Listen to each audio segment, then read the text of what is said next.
comme vous le savez, ces sessions sont enregistrées en général pour permettre à tout le monde, même si jamais en effet ils sont en mission ou ils peuvent avoir des contraintes, pour que tout le monde puisse en effet avoir la chance d'écouter ce qui est dit et ce qui est discuté. Donc, bienvenue à tous. Et aujourd'hui, c'est la première séance de classe, vraiment de cours, suite à la première séance d'introduction que nous avons eue la semaine dernière. Donc, avec Pierre et moi-même. Et nous allons donc commencer. Pierre, je vais te laisser peut-être rapidement présenter le cours, peut-être toi aussi. Et voilà, on y va. Allons-y. Alors, qu'est-ce qui se passe cette semaine? On parle de l'introduction au système de santé. Ce qui est le corollaire, et le corollaire, c'est bien entendu l'introduction à la chaîne d'approvisionnement de la santé. Petit rappel, nous sommes au service de. C'est très important de se rappeler de ça. On est au service des programmatiques. C'est eux qui prescrivent et c'est nous qui mettons leurs prescriptions à disposition. Nous sommes au service d'eux. Moi, je trouve que ce n'est pas dérogé de dire que ce n'est pas nous qui menons la danse de la santé publique. C'est les docteurs, les pharmaciens qui prescrivent. Nous, on est en fonction support. Ça veut dire qu'on a moins droit au chapitre, mais ça ne nous empêche pas de dire que notre travail est conditionnel. On peut faire un bon boulot que si il y a des choses qui sont existantes. Et donc, c'est l'idée derrière ce module. Introduction au système de santé. On dépend du système de santé, on dépend de beaucoup de choses. On est au service du système de santé. À la différence on dit en anglais des prescribers, c'est-à-dire des gens qui fournissent les ordonnances, mais ça n'empêche pas moi que sans nous, ils ne sont pas là, parce que sans produit, il n'y a pas de programme. Mais il faut rester humble, parce qu'on est effectivement au service d'eux, on est à leur service. Ça ne veut pas dire qu'on doit tout accepter. Ensuite, discussion auxquelles vous pouvez et vous avez participé. La première question, c'est comment contribuez-vous au système de santé?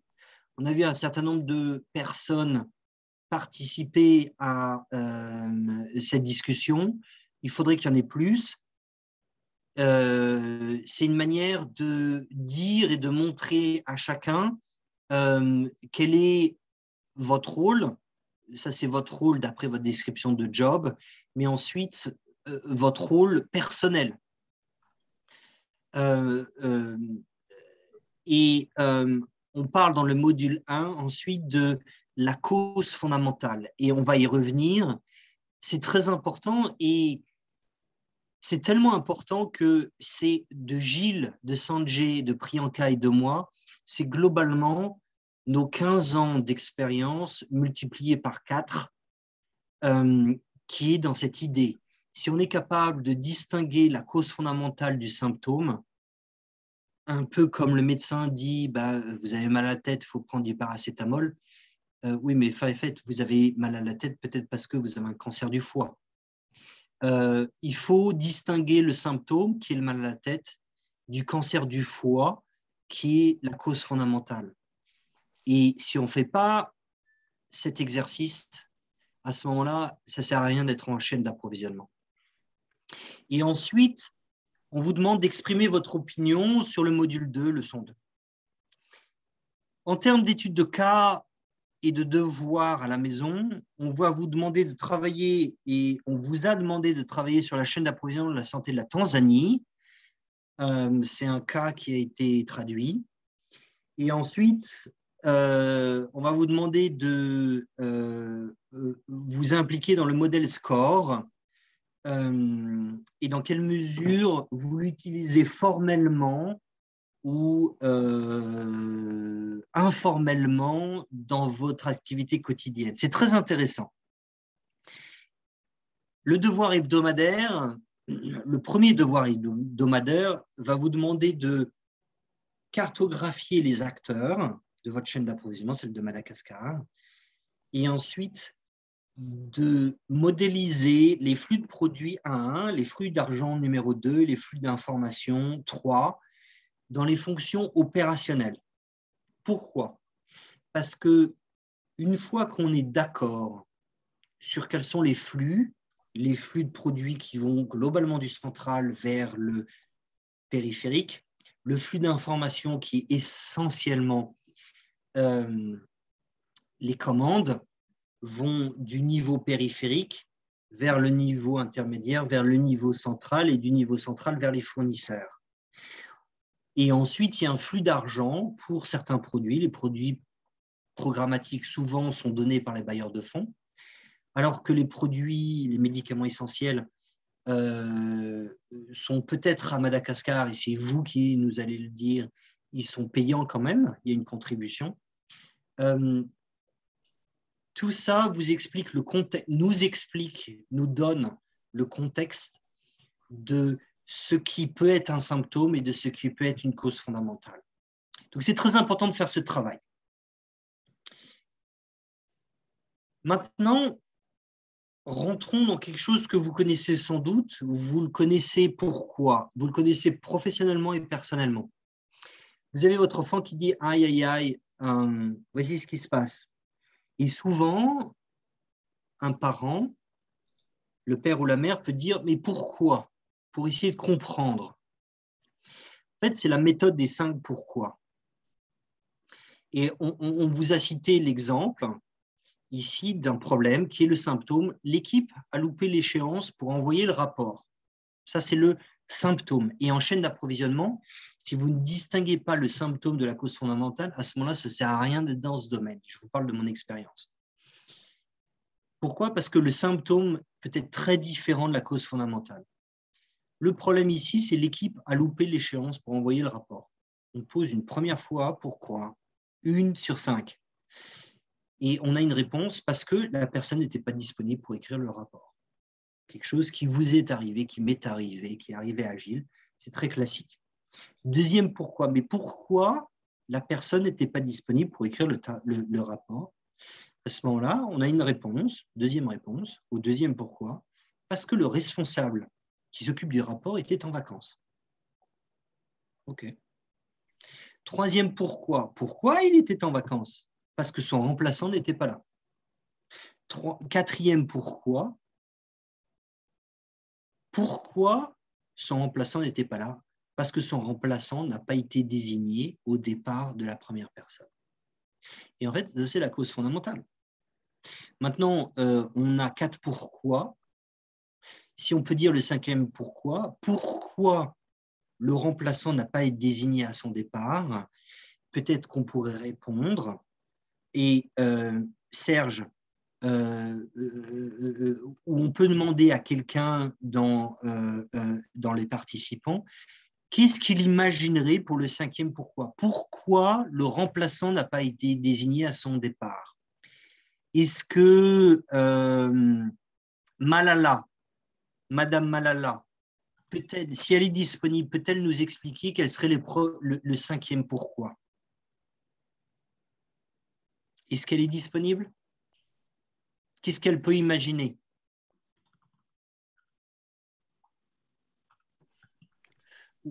Bonjour. Bonjour, Madame Malala. Répétez votre question, s'il vous plaît. Vous avez devant les yeux le diapositive et les 4 pourquoi.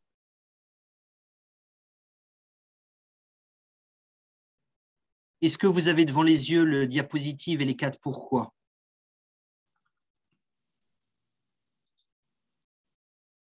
Madame Malala? Mon micro est bloqué. Ok, Oui. non, mais là, on vous entend très bien. Donc, je vous ai présenté à vous et l'équipe la méthode des 5 pourquoi. Et en fait, je vous ai montré qu'il y avait 4 pourquoi qui nous mènent du symptôme vers une cause fondamentale. Et je vous demande d'imaginer pourquoi, quand on dit au quatrième pourquoi, parce que le remplaçant n'avait pas été désigné au départ de la personne responsable, et si on posait le cinquième pourquoi, qu'est-ce que vous pourriez imaginer? À vous.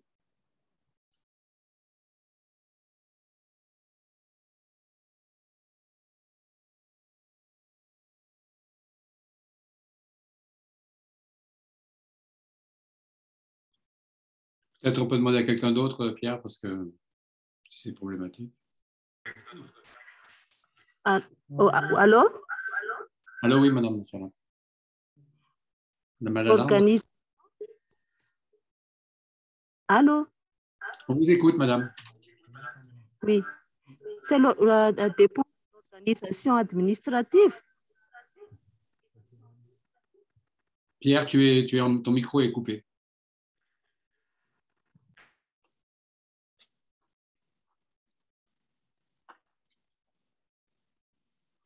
Pierre, on ne t'entend plus. Ah, voilà. Non.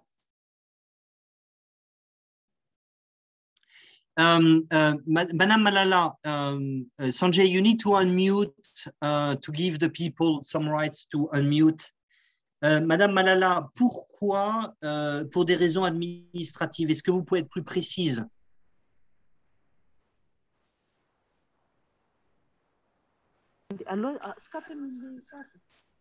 Oui, elle va intervenir sur mon PC là parce qu'il y a un petit problème sur le micro de Malala. Non, ça y est, ça a été réglé, Monsieur Serge, ça a été réglé. Malala peut parler. Expliquez-nous pourquoi le remplaçant n'a pas été désigné à son départ, à votre avis.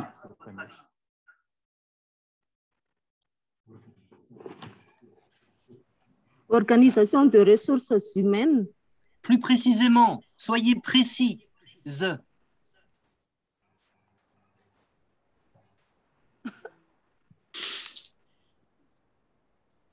Vous pouvez, par exemple, dire le manager de la personne responsable qui devait écrire le rapport, ainsi que le remplaçant, n'a pas désigné,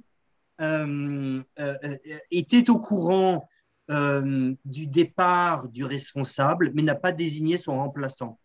Pour moi, ça serait une réponse précise à un problème. Donc, le problème et le symptôme, c'est l'équipe a loupé l'échéance pour envoyer le rapport. Et la cause fondamentale, c'est que le manager n'a pas désigné le remplaçant. Oui, Monsieur Serge. C'est Serge, tout simplement.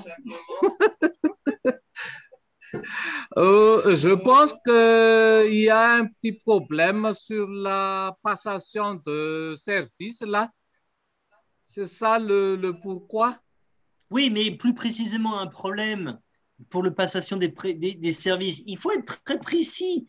Pourquoi? Parce que, Monsieur Serge, si par exemple on dit que le cinquième pourquoi, c'est le manager n'a pas désigné à son départ, ça veut dire que dès qu'il y a un projet, la solution le symptôme, c'est l'équipe a loupé l'échéance pour envoyer le rapport. La cause fondamentale, c'est que le remplaçant n'a pas été désigné. Et donc, la solution, c'est le troisième étape, qui est le corollaire de 5 pourquoi, c'est de dire la prochaine fois qu'il y a quelqu'un qui part en vacances, il faut être sûr que tous les rôles seront distribués à des remplaçants. Vous voyez? Et ça, moi, je suis dans une assistance technique avec la fondation Bill et Melinda Gates au Niger. C'est exactement ça, c'est quelque chose de très pragmatique. Il faut rester pragmatique et non pas vague. C'est ce que je vous recommande. Bref, vous avez compris cette méthode des 5 pourquoi. Vous avez compris qu'il y a des symptômes et les symptômes, il faut poser 5 fois pourquoi pour arriver à la cause fondamentale. Et la cause fondamentale, quand elle est très bien diagnostiquée, il peut y en avoir plusieurs, mais elle est complètement différente du symptôme. Et c'est ça qui nous rend intellectuellement très fort, c'est qu'on est capable de distinguer les symptômes des causes fondamentales. C'est ce que Gilles, Sanjay et moi, on voudrait vous inculquer. Ça vous sauvera la vie partout, avec vos enfants d'une manière personnelle, avec votre vie personnelle et avec votre vie professionnelle aussi. En chaîne d'approvisionnement, tout a une conséquence. Si vous distinguez le symptôme de la cause fondamentale, à ce moment-là, vous allez pouvoir traiter la cause fondamentale et le symptôme va disparaître. Si vous traitez le symptôme, la cause fondamentale est toujours là, c'est-à-dire que le mal de tête est toujours la cause fondamentale, le cancer du foie est toujours là, et donc le symptôme va changer ou peut, mais on ne règle pas le problème. Merci, Il faut Pierre. régler le problème. Voilà. Tes exemples sont parfois un peu radicaux, mais bon, merci. Exactement. Alors, ensuite, on vous a fait passer un questionnaire dont on a eu 28 réponses, peut-être plus aujourd'hui, qui vous demandait quels sont les 3 principaux problèmes à Madagascar. Globalement, on a trouvé que le premier problème, c'est la quantification des besoins. Il y a 21 votes sur 28, c'est la majorité. Ensuite, le deuxième problème, c'est le calendrier de distribution, d'approvisionnement, des commandes des produits venant des établissements de santé. Il y a quasiment la moitié ou un peu moins de la moitié. Et donc, ce calendrier est erratique et donc l'exécution des commandes ne se fait pas. Donc ça, c'est probablement très lié à la centrale d'achat, la Salama. Pardon, excusez-moi. Et ensuite, troisième point, il y a 3 options. Il y a la forte rotation du personnel de la chaîne d'approvisionnement. Deuxièmement, le manque de coordination des activités de la chaîne d'approvisionnement. Donc, ça veut dire que qui est un acteur dans la chaîne d'approvisionnement? Vous avez la gouvernance, qui est l'unité technique de gestion de la chaîne d'approvisionnement, je ne me rappelle plus l'acronyme. Et ensuite, vous avez la centrale d'achat qui fait un certain travail. Maintenant, il y a d'autres chaînes d'approvisionnement qui ne passent pas par la centrale d'achat. La centrale d'achat ayant 3 activités, qui est l'achat des produits essentiels, l'entreposage des produits essentiels au niveau régional et central, des produits essentiels ainsi que des produits programmes, et le transport-distribution de ces 2 types de produits, qui les amènent au niveau des formations sanitaires. Mais les formations sanitaires sont aussi un des acteurs de la chaîne d'approvisionnement puisqu'ils entreposent. Et on oublie de le dire, la Salama n'est pas 100% de la chaîne d'approvisionnement. Il y a d'autres acteurs qui sont là, en amont et en aval. Et ensuite, option 3, détournement de fonds et produits publics circulant dans le marché privé. Donc ça, c'est du détournement, la diversion de produits publics achetés avec de l'argent public dans le marché privé. Donc, on vous propose des discussions sur les 4 semaines, sur 3 des 4 semaines, et on va vous faire passer un questionnaire et des discussions. Non, on va vous faire passer un forum dans lequel on va vous demander vous-même de travailler en utilisant les 5 pourquoi, en utilisant la méthodologie des 5 pourquoi et en utilisant la philosophie de distinguer les symptômes des causes fondamentales pour nous permettre de rentrer dans quelque chose qui est des pistes de solution, de la résolution collective. Il y a Tiana qui a levé la main, Pierre. Merci Gilles. Madame Tiana, à vous. Bonjour, c'est monsieur. Monsieur Tiana, pardon. Oui, moi, juste pour déjà enrichir les discussions, là, je vois que je n'ai pas participé au vote, mais moi, je pense que l'absence de données fiables de la base, c'est-à-dire à partir des formations sanitaires jusqu'au niveau central, fait partie de l'un des problèmes majeurs parce qu'on ne peut même pas avoir une bonne quantification sans données fiables. Exactement, mais là, vous allez trop vite, monsieur Tiana. C'est que quand on dit pourquoi la quantification est erronée ou n'est pas précise, à ce moment-là, la première réponse au premier pourquoi, c'est de dire, en fait, les données ne sont pas suffisantes. Donc, merci de votre intervention. Vous rentrez dans cette logique. On va vous demander dans le forum de participer d'une manière très précise et je vous demande, comme avec Madame Malala et Monsieur Serge, d'être extrêmement précis dans vos réponses de manière à ne pas être vague, parce que d'être vague, ça nous amène à rien. Alors qu'on est extrêmement précis, ça nous permet de rentrer dans un deuxième, un troisième, un quatrième pourquoi et d'aller à la cause fondamentale, la cause qui était à la racine de tout. L'autre point Voilà. que ça permet d'ajouter, Pierre, à ce stade, c'est aussi l'importance de faire ça de manière collective. Donc, l'avantage du forum, c'est qu'il va y avoir des échanges, il va y avoir différentes positions, et donc ça peut faire avancer une compréhension commune des enjeux. Donc, vraiment, c'est ça le but, c'est que tout le monde puisse y aller avec ses idées. Donc, vous le savez, hein, on va le dire, tout le monde le sait, il n'y a pas de suggestion qui ne soit pas pertinente. Donc, toutes les suggestions sont pertinentes, toutes les questions sont pertinentes. C'est vraiment dans ce processus collectif qu'il y a vraiment un potentiel de trouver les bonnes solutions. Ok. Gilles, tu veux que je continue ou tu continues? Donc, juste, voilà les points qui ont été pris pour le truc. Peut-être pour savoir sur la 3e semaine, quelle option choisir. Là. Donc, voilà les points on a trouvé les points pour la semaine 1-2, là, donc lister les problèmes liés à la quantification. Pour la semaine 2-3, revoir le calendrier d'approvisionnement. Sur la semaine 3-4, est-ce qu'il y a des suggestions pour… Gilles, est-ce qu'on ne peut pas demander aux gens de répondre dans le chat? Très bien. Option 1, option 2, option 3. Et je pense que Sanjay ou alors Priyanka pourront faire des statistiques en disant on est 26, on a eu 24, 22 réponses et la majorité pour l'option 1, l'option 2 ou l'option 3. D'accord? Vous avez compris? Parfait. Ou sinon, même Sanjay peut-être nous préparer un sondage à faire d'ici la fin. Bon, voilà. Sinon, en tout cas, mettez dans le chat ceux qui veulent. Vous avez vu les. Tu mets la pression au big boss là, Gilles. Alors que le chat, c'est simple. Donc, vous avez vu les choix. Est-ce que vous préférez l'option 1, travailler sur forte rotation du personnel? Option 2, manque de coordination des activités de la chaîne d'approvisionnement. Option 3, détournement de fonds et produits publics circulant sur le marché privé. Si je peux me permettre de l'extérieur, l'option 3 me semble un peu touchy.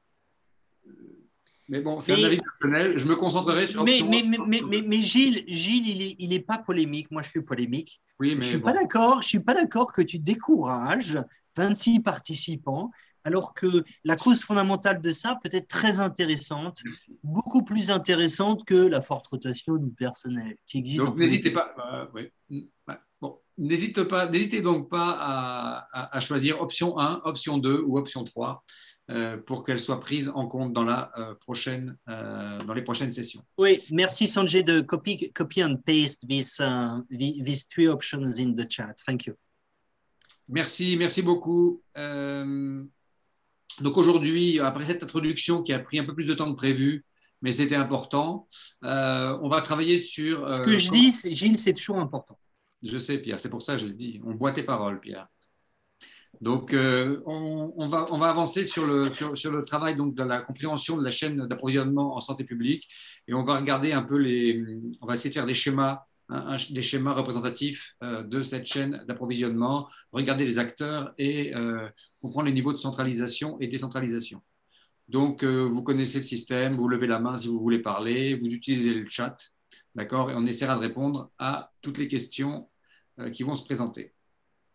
Donc, le premier point qu'on voulait aborder aujourd'hui, c'est le point sur centralisé et décentralisé.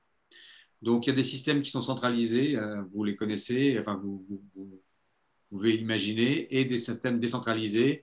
Et puis, il y a des systèmes mixtes. Donc, quels sont les critères qui permettent identifier et de définir qu'est-ce qui est un système centralisé ou un système décentralisé. Donc, bien évidemment, dans le système centralisé, c'est l'autorité centrale qui va prendre toutes les décisions à un niveau, à un seul niveau. Dans un système décentralisé, ce sont les décisions qui sont déléguées au niveau inférieur, la région, le province, la district, la commune, sous la direction, en général, du gouvernement central. Mais la décision est prise, est prise au niveau central. Je ne sais pas ce qui se passe avec le... Voilà, merci. Donc, les politiques de santé, la budgétisation, l'approvisionnement, la distribution, tout ça dans une structure centralisée, c'est pris par le gouvernement central. Il y a un ministère de la Santé, une centrale d'achat. Et puis ensuite, les décisions sont plus ou moins mises en application de manière opérationnelle au niveau du district, de la région, du pays, dans les hôpitaux et les systèmes de santé. Donc, il y a vraiment une approche, comme on dit en anglais, top-down, du haut vers le bas, où il y a vraiment cette prise de décision.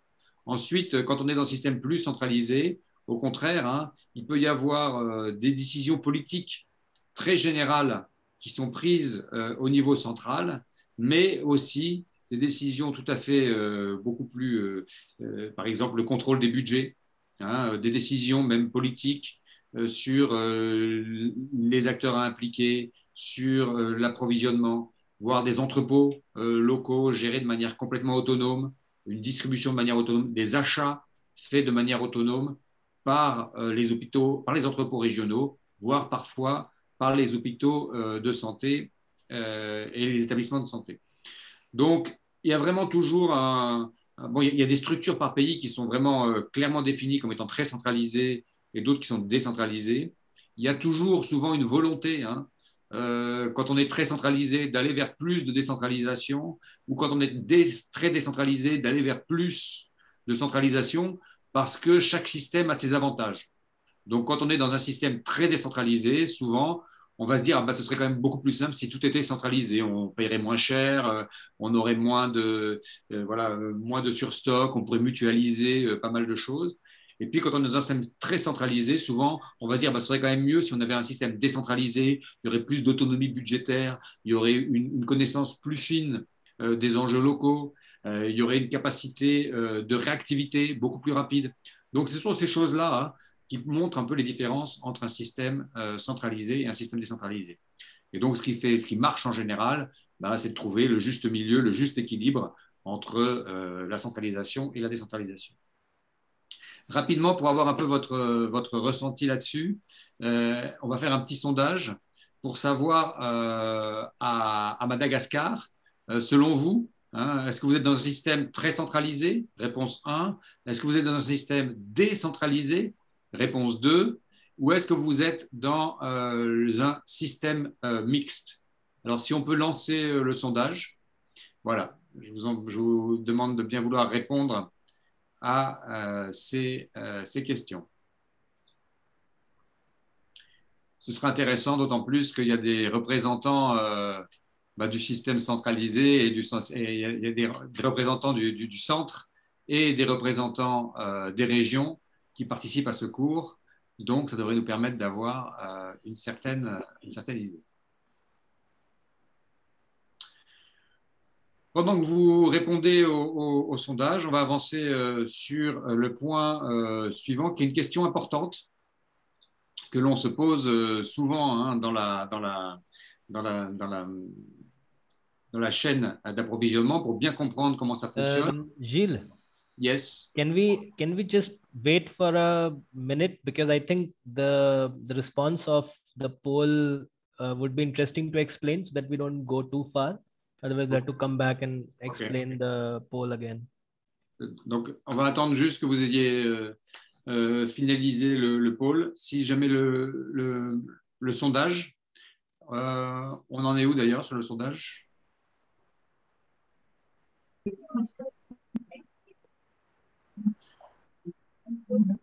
Non, mais on reviendra sur le sondage quand il sera là. Donc. Donc, on va maintenant commencer à travailler sur les acteurs. Donc, il y a un point qui est très important pour bien comprendre une chaîne d'approvisionnement, c'est la question des…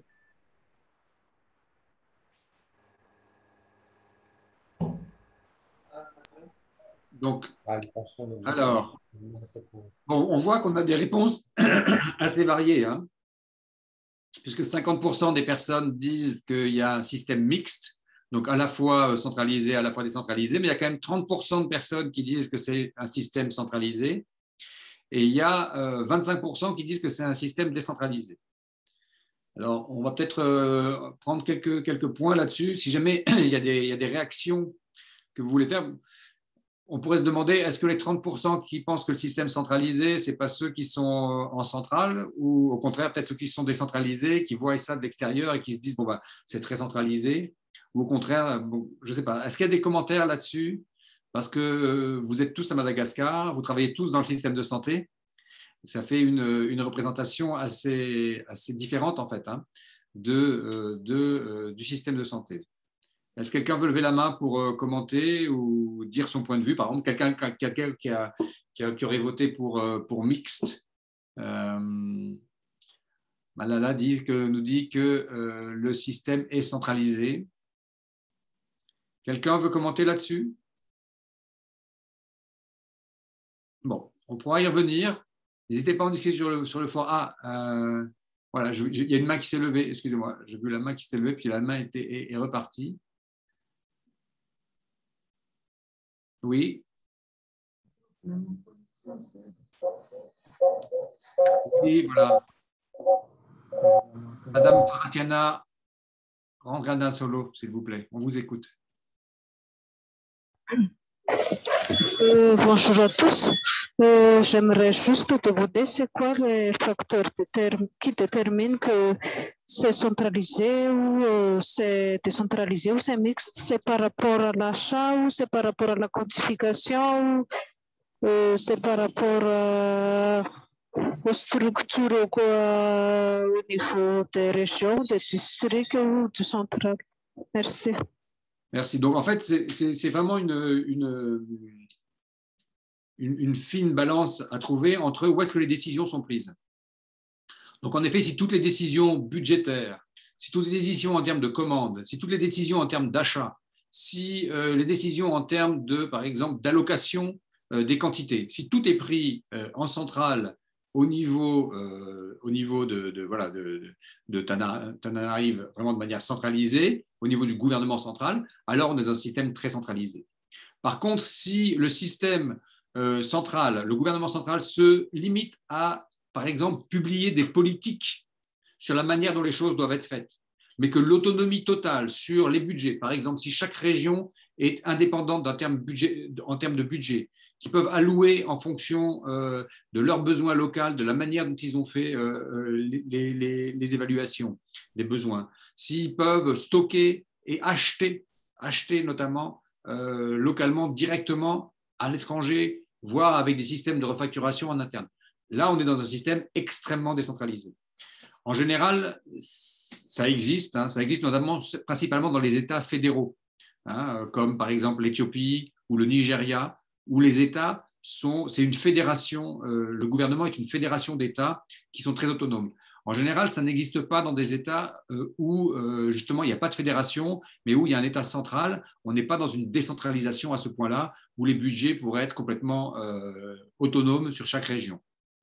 Donc, encore une fois, il n'y a pas une réponse qui soit oui ou non, noire ou blanche, sur un tel sujet. C'est plus d'aller regarder différents critères. Où est-ce que les politiques sont décidées? Qui a le pouvoir de décision sur les quantités à acheter, la quantification, comme vous le disiez? Qui par exemple, va signer pour les achats de produits, les quantités finales qu'on va acheter? Qui va passer la commande? Est-ce que la commande finale, elle se passe en centrale ou en local? Qui a la propriété des stocks au niveau central ou au niveau régional? Toutes ces choses-là vont vous permettre de savoir est-ce qu'on est dans quelque chose de centralisé ou est-ce qu'on est dans quelque chose de centralisé. Donc, c'est normal, d'une certaine manière, que tout le monde n'ait pas forcément la même perception du système, à savoir est-ce qu'il est mixte, est-ce qu'il est très centralisé, est-ce qu'il est décentralisé, puisque en fait, il y a différentes décisions qui peuvent vous permettre de dire si un système est centralisé ou décentralisé. Mais quand même, sur Madagascar, il me semble que même si on est dans un système mixte, il y a quand même un fort pouvoir central qui a une capacité de décision, notamment budgétaire, notamment en termes d'achat, avec une centrale d'achat, la Salama, qui est centralisée. Donc il y a quand même les signes d'un système centralisé, mais qui tend vers un système mixte, avec en effet des régions qui sont autonomisées d'une certaine manière. Il y a une autonomisation des régions sur des décisions opérationnelles. Voilà, je ne sais pas si quelqu'un veut ajouter là-dessus avant qu'on passe à la suite. Je pense que Gilles, on peut demander à M. Serge de réagir s'il y a une réaction, après qu'il y ait une réaction. Voilà, il y a des points qui ont été marqués là-dedans. Je lis dans le chat ce qui a été fait. Voilà, un système centralisé, car tout l'approvisionnement vient de la centrale Salama. Voilà, c'est ce qui est marqué en haut. Plutôt centralisé, car la quantification se fait au niveau central, les achats se font au niveau central, les intrants sont d'abord stockés au niveau central et le budget est élaboré par le ministère au niveau central. Voilà, c'est un système mixte, car les structures décentralisées déterminent leurs besoins et l'achat à la centrale, d'achat-réquisition. Voilà. Donc, on n'est pas dans un système extrêmement décentralisé, ça c'est sûr. On est plutôt dans un système centralisé, voire mixte, parce qu'en effet, il y a un gros pouvoir de décision et d'action en centrale, mais il y a une autonomisation, il y a une responsabilisation des régions. Et ça nous emmène en fait assez rapidement justement au point qu'on avait commencé à aborder ici, qui sont les acteurs. Donc, on parle souvent alors, quel est le lien directement avec ce qu'on vient de faire? C'est les deux éléments qui sont là, qui sont les éléments de redevabilité et les éléments de responsabilité. Et en fait, il peut y avoir des systèmes qui sont très fortement centralisés en termes de redevabilité. C'est la gouvernance, c'est donc toute la décision politique, c'est donc toute la prise de redevabilité vis-à-vis du public, qui est redevable vis-à-vis du public pour le bon fonctionnement de la chaîne d'approvisionnement. Et en termes de redevabilité politique, c'est en général assez centralisé. Il y a un ministère de la Santé qui est redevable vis-à-vis du gouvernement en général, puis de la population, sur la bonne fonctionnement. Mais en termes de responsabilité opérationnelle, qui est-ce qui est responsable du bon fonctionnement et de la bonne mise en place de ces politiques? Et là, en effet, on a des niveaux de décentralisation opérationnelle qui peuvent être très forts. C'est-à-dire qu'en effet, les gens vont se sentir, au niveau d'un hôpital, par exemple, complètement responsables vis-à-vis du service qu'ils vont offrir à leurs concitoyens. Mais d'une autre manière, sur le système de santé en général, la redevabilité, elle vient du gouvernement central. Donc, ces éléments de redevabilité et de responsabilité, qui sont parfois un peu difficiles à traduire en français, puisque c'est vrai, c'est des notions parfois un peu influencées par l'anglais, où on a accountability, qui est vraiment l'idée de rendre compte, qui est la redevabilité. Et puis, la de responsabilité, responsable, c'est responsable sur la mise en place opérationnelle. Donc, ces deux éléments-là peuvent influencer la perception et la compréhension de qu'est-ce qui est centralisé et qu'est-ce qui est décentralisé. Encore une fois, ça nous permet aussi de voir le rôle de tous les acteurs. On parle souvent de chaîne d'approvisionnement. Or, plus qu'une chaîne, la supply chain, la chaîne d'approvisionnement, c'est vraiment un réseau. C'est un réseau qui doit fonctionner avec beaucoup d'interactions. Un peu comme dans le cerveau, on a comment ça s'appelle, il y en a qui en ont, moi j'en ai plus beaucoup, les cellules et les synapses, les liens entre les neurones. Voilà, on a des neurones et je crois que c'est les synapses qui font les liens. Donc ce qui est très important, plus que le nombre de neurones, c'est la manière dont ils interagissent entre eux. Donc c'est vrai que là, plus que le nombre d'acteurs, ce qui est très important dans la supply chain, c'est les interactions, la coordination. Je crois qu'un des points qui avait été soulevé parmi les gros problèmes, c'est la coordination entre les acteurs. Et en effet, c'est très, très important, parce que dans une chaîne d'approvisionnement, il y a plein d'acteurs qui ne sont pas forcément alignés comme dans une chaîne, mais qui peuvent avoir des rôles différents à différents endroits. Il est très important qu'ils puissent se parler et échanger énormément. Donc, ce qu'on va faire là, on va faire un petit travail de groupe. On va passer un travail de groupe pour justement regarder qui sont les principaux acteurs de la chaîne d'approvisionnement en santé publique à Madagascar. Et leur rôle. Et savoir comment ils influencent les opérations, l'organisation et les autres acteurs aussi. Donc, quelles sont les interactions? Donc, on va partir en différents groupes pour avoir une Il y séance. en a combien de groupes? Il y a 2 groupes, hein, je crois. D'accord. Donc, On va partir. sous ta direction et sur la mienne. Et quelle est la méthodologie? Alors, la méthodologie, c'est une méthodologie de brainstorming, hein, où on va faire De quoi? de remue-ménage. C'est vraiment has-been. C'est vraiment has-been. Une série donc, de créativité, une réunion en fait, de créativité collective où en fait, chacun va donner les noms, hein, des acteurs qu'il pense voir, et puis et leur rôle. Et leur rôle, voilà. Le nom des acteurs et leur rôle et quelle influence en fait. Hein. La vraie question, c'est d'avoir la liste des acteurs et l'influence, donc leur rôle en effet qu'ils ont sur la chaîne d'approvisionnement dans le pays. Ce qu'on voudrait pendant cette séance, c'est que quelqu'un prenne des notes, soit sur PowerPoint, soit sur Word, afin de pouvoir rendre compte juste après. D'accord? Donc on va partir en 2 groupes. Et on va faire ce travail-là, ça va durer une quinzaine de minutes. Et le chrono tourne, hein. Donc, il faut que les personnes qui prennent des notes les prennent Voilà. à brûle pour point, comme ça, qu'on aille très vite. Merci.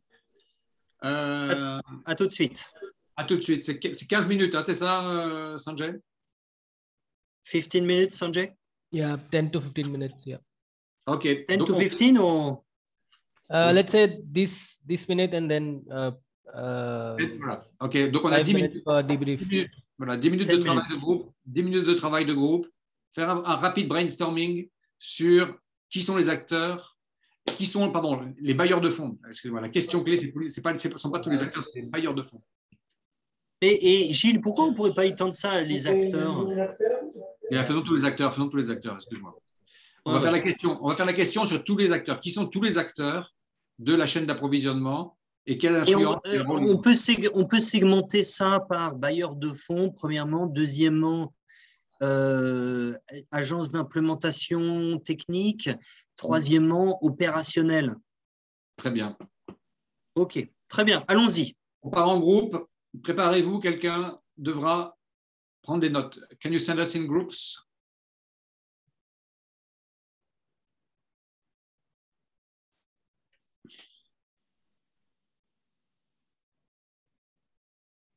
Donc, Sanjay, là, est en train de nous envoyer en groupe. Vous allez voir, c'est la même chose, mais on sera dans un groupe restreint.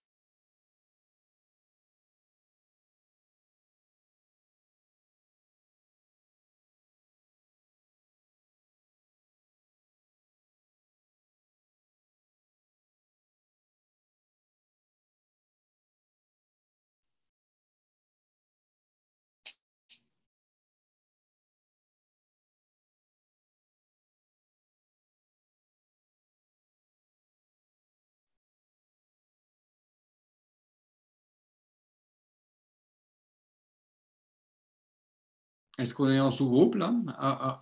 Are we in subgroups? Gilles, I by mistake put you in group 1. I've moved you to group 2. You should have some notification on your screen. Do you see it? No. I think I'm in the main. Yeah, you are in the main one. 1 second. Rejoindre la salle de discussion. OK. I'm going to room. OK.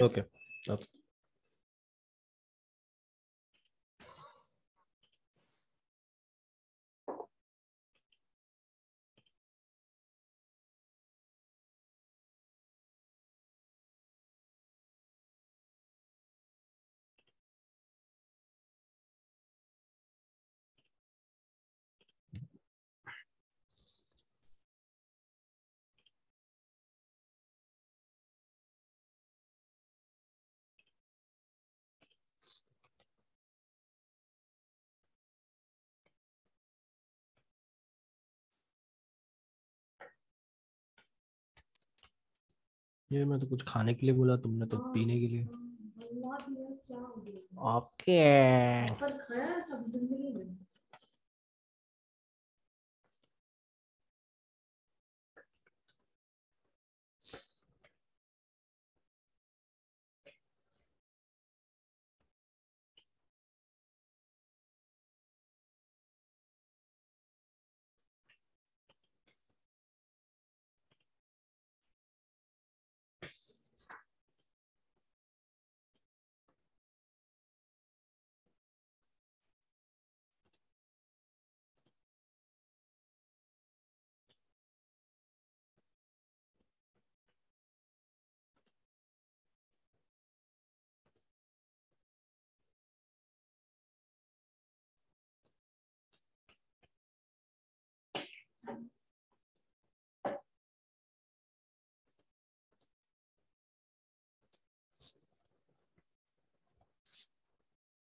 It was Merci. too short.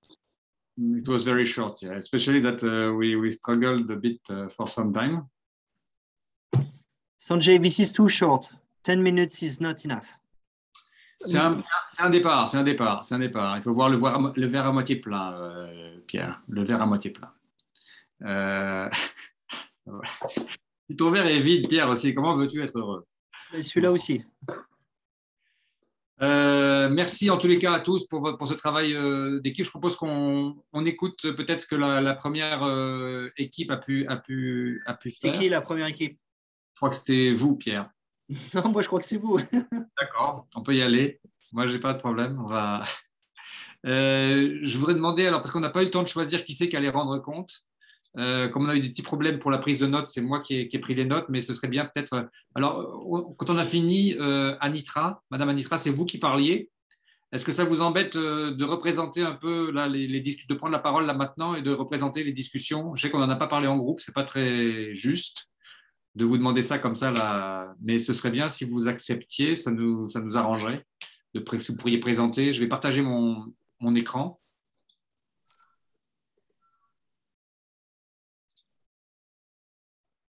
Est-ce que vous êtes d'accord, madame, pour présenter un peu l'écran qui s'affiche là? Est-ce que vous arrivez à voir bien l'écran, tout le monde?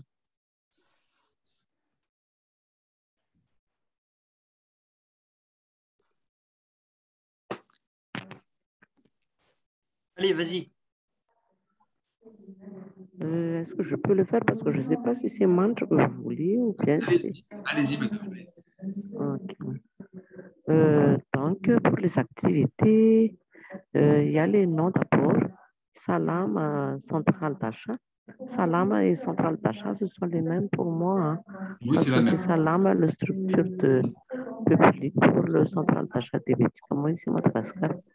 Le type, c'est public et structure publique et stockage et distribution. Stockage des médicaments, que ce soit acheté par l'État ou par les PDF, sont centrés là-bas, la plupart. Le rôle de la centrale d'achat, donc, c'est dans l'entrepôt. Oui, Les produits, vous pouvez mettre MEG, médicaments essentiels et génériques, et produits programmes, c'est ça que vous voulez dire? Mais normalement, l'achat, c'est seulement les produits MEG, Gilles. Hein? Oui, seulement les produits MEG. Ouais. Alors que stockage et distribution, c'est oui, c'est ça. OK. Super. Allez-y. Allez-y, madame. Je parle sous contrôle de Monsieur Rado. Gilles, je pense que Monsieur Rado et moi, on peut contribuer pour aller plus vite plutôt que de présenter parce qu'on était un peu en retard. Parfait. Monsieur Rado, n'hésitez pas à contribuer à cette discussion. Reprenez, madame. Oui, vous pouvez y aller, madame. Madame, continuez, s'il vous plaît. Oh, je ne sais plus quoi faire. Hein. Là, je suis en train d'expliquer. Allez-y, c'est parfait. Je vous ai interrompu. Oui, allez-y, madame. Allez-y. Deuxième ligne. Les partenaires aussi, il y a le PSM, l'Impact et Fonds mondial PSI qui contribuent donc à l'achat des intrants ici à Madagascar par programme et pour les régions qui sont en les régions d'activité respective. Donc, c'est le partenaire de mise en œuvre. Troisième ligne, c'est l'agence de médicaments. Est-ce que je peux vous interrompre, Madame Manta? Oui. Pour moi, PSM, c'est un partenaire de mise en œuvre. Le Fonds mondial, c'est un financeur. Donc, il faudrait… On a eu cette discussion. Hein, okay. En effet, on a dit qu'il faisait un peu les deux, en fait, qu'il pouvait faire les deux, en fait. Oui, voilà. Mais donc le Fonds mondial local, c'est l'agence du Fonds mondial local. Mais c'est le récipiendaire principal. On a dit PSI, c'est… Pour nous, allez-y, expliquez-nous, Madame Manta. Ils achètent aussi les médicaments pour les régions de recouvrement. Mais c'est le Fonds mondial de Genève ou c'est le Fonds mondial de Madagascar? Non, il y a celui de Madagascar. Hein. Il y a ici le Fonds mondial qui travaille ici aussi. Ah, comment ça s'appelle alors? Comment ça s'appelle, le Fonds mondial à Madagascar? Le Fonds mondial avec le programme UCP. UCP. Voilà, c'est UCP Fonds mondial. Oui, en fait, c'est le récipiendaire, c'est le PR, mais pas avec un Fonds mondial, mais c'est l'UCP qui gère le fonds du Fonds mondial. D'accord. Qui est-ce qui a dit ça, là? C'est monsieur Rado? C'est Tine. Tiana, ok. Pillard du verbe piller ou pillard du verbe du mot principal recipient? Voilà, c'est le principal récipient. Ok. D'accord. Pardonnez-moi de ce mauvais jeu de mots. J'ai un très mauvais sens de l'humour. Merci. Vous pouvez continuer, Madame Anta, s'il vous plaît. Récipiendaire principal. Merci, Monsieur Tina. Justina.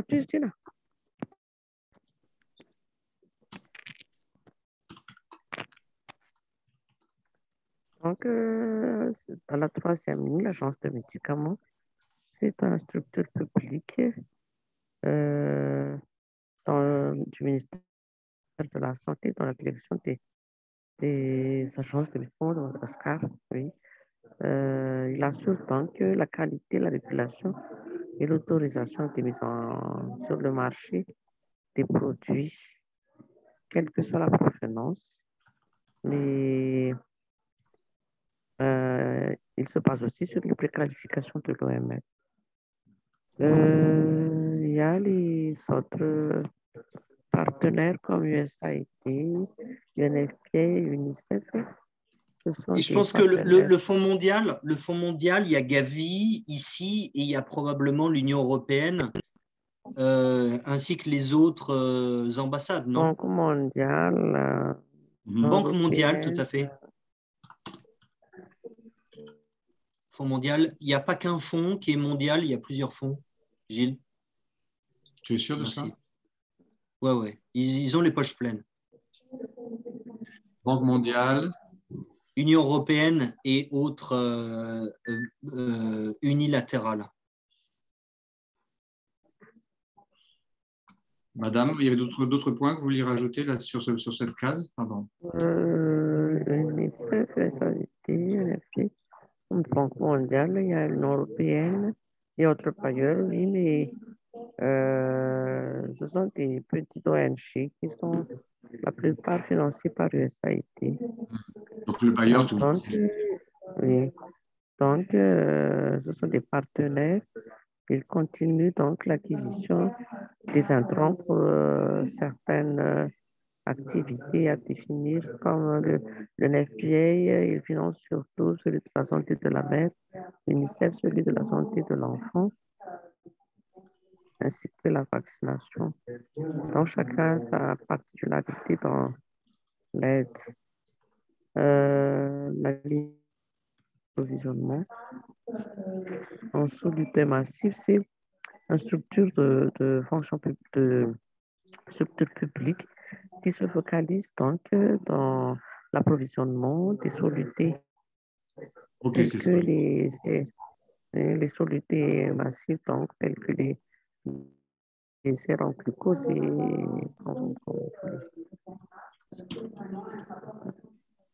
pour les responsables des programmes, ils contribuent aussi dans la chaîne d'approvisionnement parce que ce sont les responsables de programme qui donc élaborent, valident et envoient les rapports de consommation et les besoins au niveau central pour être validés et avoir aussi les quantités après validation du comité. Parce qu'ici aussi, avec nous, chez nous, il y a le comité qu'on appelle gestion active des intrants, donc à chaque niveau. Et ce sont ces C'est comité qui travaille beaucoup avec le responsable de programme sur la prévision, la consommation des intrants à utiliser. Quel que soit le programme, que ce soit PALU, que ce soit MSR, que ce soit autre programme, tel que la nutrition. Merci. Les hôpitaux et centres de santé, c'est peut-être les responsables, ils sont dans le système parce qu'ils gèrent aussi les médicaments, mais surtout dans les bénéficiaires. Pour les bénéficiaires, ce sont donc surtout gèrent les intrants et gèrent les intrants jusqu'aux bénéficiaires, donc les bénéficiaires et pharmacie de gros, unité de pharmacie, ce sont des structures, les structures intégrées dans les hôpitaux, hein, les pharmacies de gros et pharmacies unité de pharmacie, ça existe donc dans les structures publiques et privées, les pharmacies. Et dans la pharmacie, ça se divise en deux, pharmacie de gros, donc le stockage des gros, et pour la pharmacie, unité de pharmacie, c'est pharmacie de détail qui vendent ou qui livrent les intrants aux bénéficiaires finaux. Est-ce que le secteur privé est-il très développé à Madagascar dans les pharmacies? Il y a beaucoup de pharmacies au secteur privé? Oui, il y en a pour les pharmacies privées. Il y en a presque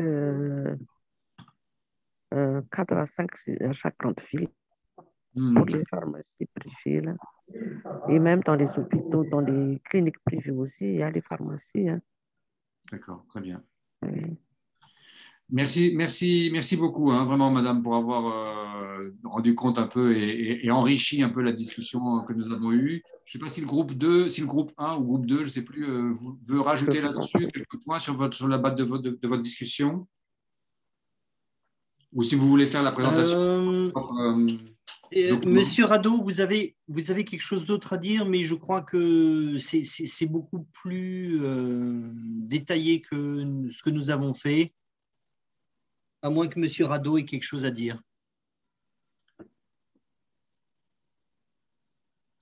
Il y a Monsieur Florent qui a levé. Allez-y, Monsieur Rado. Allez-y.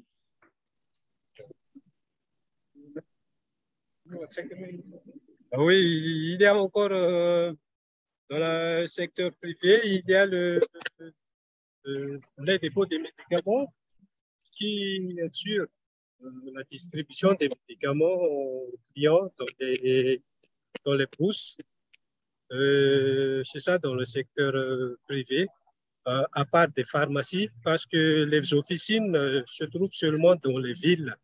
Mais il y en a des gens qui habitent dans la bourse, ont besoin aussi des médicaments ici. Merci. Ok, c'est très bien.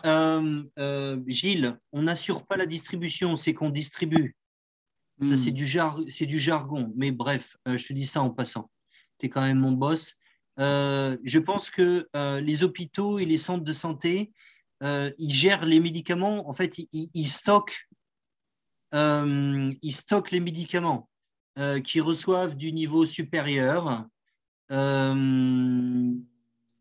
Voilà. Merci beaucoup vraiment pour ce. Donc on partagera. S'il y a des commentaires encore, on pourra les prendre, mais sinon, ce qu'on va faire, c'est qu'on va partager le résultat de ce document, voilà, de ces discussions. Ah, il y a Monsieur Florent, vous aviez un commentaire à faire, vous avez levé la main. Si vous voulez faire le commentaire avant qu'on passe à la suite.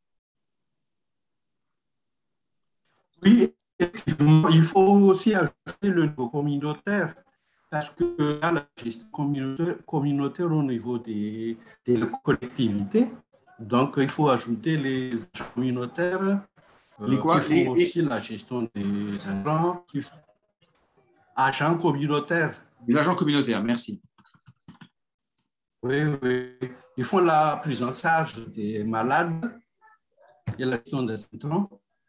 Et évidemment, il faut ajouter aussi les patients parce qu'ils sont les destinataires finaux des médicaments. Ce sont aussi les principaux acteurs de la chaîne. Merci beaucoup. Merci beaucoup pour ce point. Juste une question, les agents communautaires, ce sont des fonctionnaires, ils travaillent pour l'État ou ils sont plutôt privés ou communautaires, ou payés par la communauté? En fait, ce sont des bénévoles volontaires. D'accord, merci. Merci beaucoup. Merci beaucoup. Donc, on partagera le résultat de cette discussion et peut-être on essaiera de l'enrichir au cours de la session ou des Super, Gilles. Des sessions à venir. Merci. Oui. Est-ce que je peux intervenir ici pour dire que, en fait, là, on est en train de planter le décor. On est en train de dire qui s'occupe de quoi. Ensuite, on va aller dans une autre étape qui est de décrire les flux d'argent, les flux d'informations, les flux d'argent qui sont remontants souvent, les flux d'informations qui sont remontants et les flux de produits qui sont descendants. Et ça va nous permettre de faire véritablement une cartographie des acteurs et de leurs flux. À toi, Gilles. Merci beaucoup. Pierre, on va passer donc à cette deuxième session que tu viens de nous décrire, mais juste avant, une question. Est-ce que vous considérez les fabricants de produits pharmaceutiques comme faisant partie de votre chaîne d'approvisionnement? Donc, voilà, oui, ils font partie intrinsèque de la chaîne d'approvisionnement de la santé. Non, ils ne font pas partie de la chaîne d'approvisionnement de la santé et je ne suis pas sûr. Donc, voilà, parce qu'on a fait une première liste là qu'on a fait vraiment très rapidement. On reconnaît que le résultat qui a été fait est bon, il est bien, mais on n'a pas eu le temps d'affiner. Notamment, on voit que, par exemple, les fabricants de produits pharmaceutiques n'étaient pas dans la liste. Donc, peut-être qu'on peut y réfléchir. Et si on peut avoir une première réponse donc, à ce sondage, voilà, ça va nous permettre de passer ensuite, en effet, à la suite. Une première, rapidement, une récapitulation sur les grands éléments, les grands thèmes qui influencent un peu la structure. Donc, on a regardé les acteurs, on a regardé qu'est-ce qui est centralisé ou pas centralisé. Donc, en effet, ce qui va influencer la structure du système de santé, c'est est-ce que c'est centralisé ou pas centralisé? Voilà, réponse du sondage, oui, en grande majorité, les fabricants de produits font partie de la chaîne d'approvisionnement. Et en effet, puisque les délais de production, les délais de mise à disposition, la capacité de production, tout ça, ça influence en effet comment la chaîne d'approvisionnement va être paramétrée.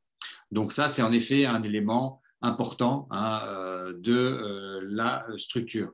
On voit aussi la structure donc, centralisée, décentralisée, la structure juridique de la centrale d'achat, qui est vraiment très importante. Est-ce que c'est une centrale d'achat publique? Est-ce que ce n'est pas une centrale d'achat publique? Est-ce qu'elle a la responsabilité sur les budgets ou pas la responsabilité sur les budgets? Ces choses-là, ça influence énormément comment la structure va être organisée. Les politiques gouvernementales en matière de gestion de ressources humaines, c'était un des problèmes qui avait été soulevé, le turnover, la rotation du personnel, la difficulté à garder le personnel, la gestion financière, les marchés publics, tous ces éléments-là qui sont des publics, des politiques publiques, influence le système. L'écosystème des bailleurs de fonds, bien évidemment, les bailleurs de fonds vont influencer de manière importante l'organisation du système de santé. Quand un bailleur de fonds, par exemple, comme le Fonds mondial, vient avec un programme spécifique sur lequel ils veulent investir de l'argent, ils vont bien évidemment essayer de servir leurs propres intérêts. L'écosystème des bailleurs de fonds a donc une grande influence. Le développement du secteur privé commercial, on l'a vu, ça influence aussi notamment au niveau des pharmacies, au niveau de l'accès jusqu'au dernier kilomètre pour les produits, et puis la sous-traitance de certaines fonctions d'approvisionnement. On aura un travail à un moment ou à un autre sur la sous-traitance pour regarder à quel moment on peut décider, par exemple, de garder en interne la flotte de véhicules pour la distribution, le stockage. Il y a beaucoup de fonctions parfois qui peuvent être externalisées. Donc voilà un peu pour ces éléments-là. On va passer rapidement à la suite, à moins qu'il y ait vraiment des questions brûlantes. Si vous avez des questions, voilà, levez la main, on peut les prendre. Sinon, on va avancer sur l'organisation de la structure. Est-ce qu'il y a des questions, oui, ou des suggestions à faire à ce stade? Si vous voulez, vous levez la main là en bas sur la petite icône réaction. Sinon, Pierre, on aura une autre session de questions-réponses de manière un peu plus tard. OK. Donc, je vous propose voilà, d'avancer et de prendre, Pierre, à toi. C'est à moi de continuer? D'accord, très bien. Alors, comme je vous ai dit plus tôt, et à la suite de mon boss Gilles, on a planté le décor. Quels sont les acteurs à Madagascar? Maintenant, on va essayer de rentrer plus dans les détails. Quel est le type de flux entre ces différents acteurs? Et le premier, c'est le flux de produits. Le deuxième, ce sera le flux d'argent. Le troisième, ce sera le flux d'informations. Souvent, on a un fournisseur,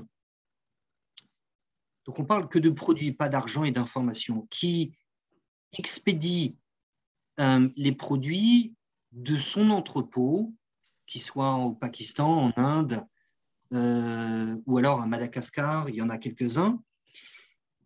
Il expédie les produits, il les amène au dédouanement, il n'est pas modélisé ici, mais ensuite il l'amène à l'entrepôt central, souvent par un transitaire. L'entrepôt central qui ici est essentiellement pour la plupart des produits, peut-être pas forcément pour les vaccins ou pour autre chose, mais globalement c'est Salama qui est un entrepôt central. Ensuite Salama le transporte. Je préfère le mot transporter au mot distribuer, parce que transport, ça vient de transporter, distribuer, c'est distribuer. Transport, on voit le camion qui transporte, qu'il transporte à un certain nombre d'entrepôts régionaux, et les entrepôts régionaux qui les distribuent ou qui les transportent au centre de santé.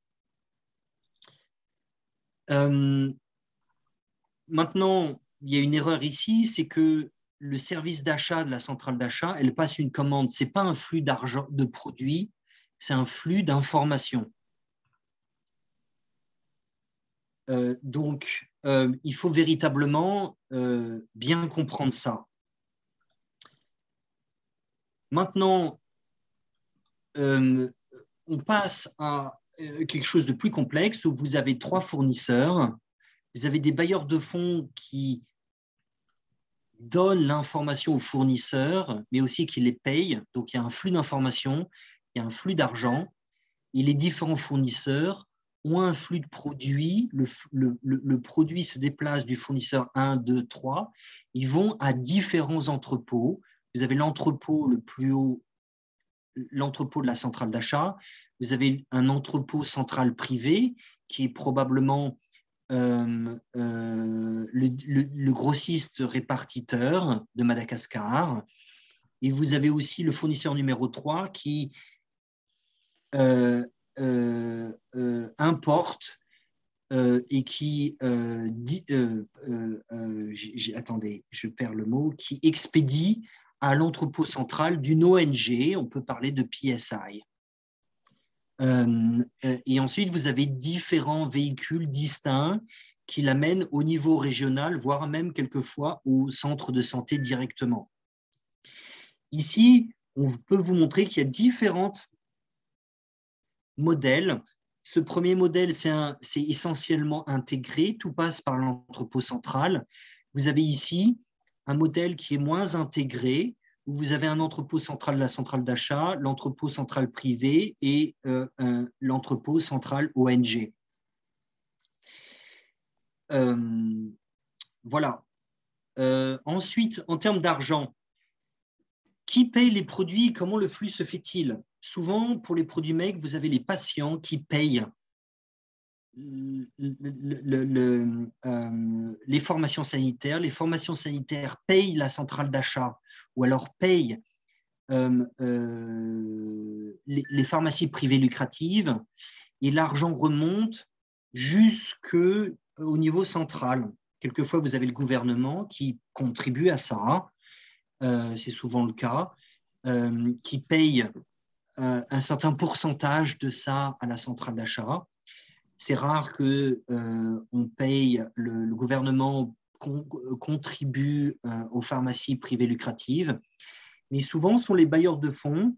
Et à ce moment-là, ça peut être une partie du prix du produit, ou alors les bailleurs de fonds prennent en charge 100% du prix du produit, notamment en achetant eux-mêmes les produits programmes. Non seulement ils achètent, mais ensuite ils payent Salama pour entreposer et distribuer. Souvent, le flux d'argent se fait comme ça. Alors, pourquoi on rentre dans ces détails? C'est parce que quelquefois, le problème, c'est que le bailleur de fonds achète, mais il ne paye pas à Salama, enfin, on peut imaginer qu'il ne paye pas une centrale d'achat à entreposer et à transporter. À ce moment-là, la centrale d'achat peut dire, ben moi, je ne m'en occupe pas de ça, il reste, et je distribuerai que quand j'aurai l'argent pour distribuer du bailleur de fonds. Donc ça peut être une cause fondamentale. L'autre cause fondamentale du manque d'argent, ça veut dire que les patients ne payent pas assez pour permettre à la centrale d'achat d'avoir un budget qui permet d'acheter. Ça veut dire que le paracétamol, il est facturé aux patients 50, alors qu'il coûte 100 francs CFA. Là, je vous parle d'une devise, ou 100 euros, alors que ça coûte 100 pour la centrale d'achat. Donc, vous avez un différentiel de 50%, ce qui ne permet pas à la centrale d'achat d'acheter 100%. Vous voyez, on veut que vous rentriez dans ce genre de détails, et ça va être votre travail à la maison, pour pouvoir comprendre les symptômes des causes fondamentales. Et ensuite, je reviens avant, les informations. Vous voyez, ici, on a parlé de la commande entre la centrale d'achat aux fournisseurs, mais vous avez aussi les bailleurs de fonds qui vont commander aux fournisseurs et qui vont il va y avoir un flux d'argent aussi. Et bien entendu, vous avez un niveau d'information, un flux d'information qui va du niveau périphérique au niveau central, c'est-à-dire que ce sont les commandes des formations sanitaires qui vont au niveau régional, les entrepôts régionaux vont commander au niveau central, et au niveau central, vous avez les commandes de la centrale d'achat, des grossistes répartiteurs et de l'entrepôt central de l'ONG qui va aller aux fournisseurs aussi. Voilà. En 3 ou 4 diapositives, on vous explique, on vous modélise théoriquement quels sont le flux d'argent, le flux de produits et le flux d'informations. Maintenant, on va vous faire passer un sondage qui paye les produits dans votre pays. Et on va vous demander de répondre. Est-ce que c'est le patient qui paye les produits, à l'exception des médicaments, des produits programmes? Est-ce que c'est le gouvernement ou les bailleurs de fonds? Expliquez-nous un peu comment ça se passe dans votre pays. À vous.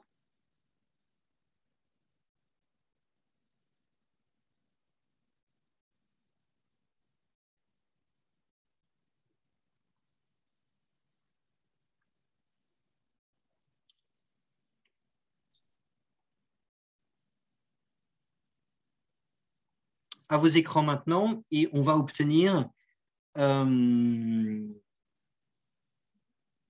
voilà. Et là, le résultat du sondage numéro 3.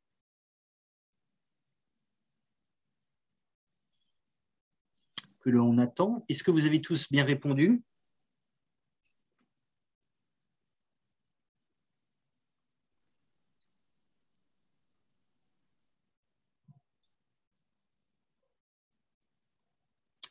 OK.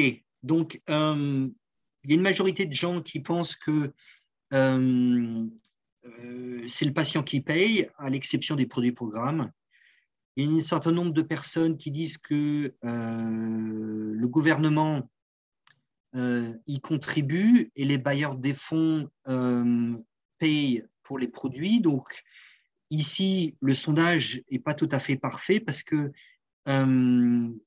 soit on est un peu, il y a un dilemme entre le premier et le deuxième. Les bailleurs de fonds payent pour les produits programmes et les patients reçoivent les produits programmes, mais ils ne reçoivent pas gratuitement les produits MEG, médicaments essentiels. Est-ce qu'il y a quelqu'un qui... Est-ce qu'on a le temps, Gilles, de parler, de laisser à quelqu'un le temps d'expliquer un peu ça ou pas?